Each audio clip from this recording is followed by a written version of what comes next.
আওয়ামী লীগের সাধারণ সম্পাদক ওবায়দুল কাদের কিভাবে দেশ ছেড়েছেন তা নিয়ে পুলিশের কাছে 15 দিনের মধ্যে ব্যাখ্যা চেয়েছে আন্তর্জাতিক অপরাধ ট্রাইব্যুনাল।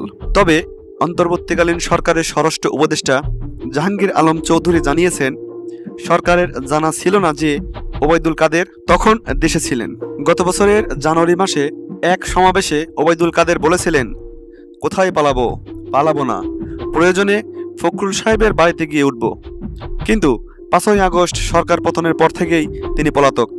তার বিরুদ্ধে হত্যাসহ কয়েক ডজন মামলা ও গ্রেপ্তারি পরোয়ানা জারি রয়েছে। গত মঙ্গলবার জাতীয় একটা পত্রিকায় প্রকাশিত প্রতিবেদন থেকে জানা যায়, ওবায়দুল কাদের 3 মাস দেশেই লুকিয়েছিলেন।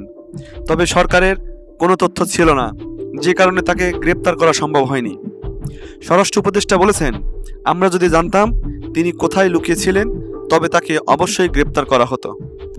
আন্তর্জাতিক অপরাধ ট্রাইব্যুনাল পুলিশের মহাপরিদর্শককে নির্দেশ দিয়েছে কিভাবে ওবায়দুল কাদের গ্রেপ্তারি পরোয়ানা থাকা সত্ত্বেও বাংলাদেশে অবস্থান করেছেন এবং পরবর্তী সীমান্ত অতিক্রম করেছেন তার ব্যাখ্যা দিতে।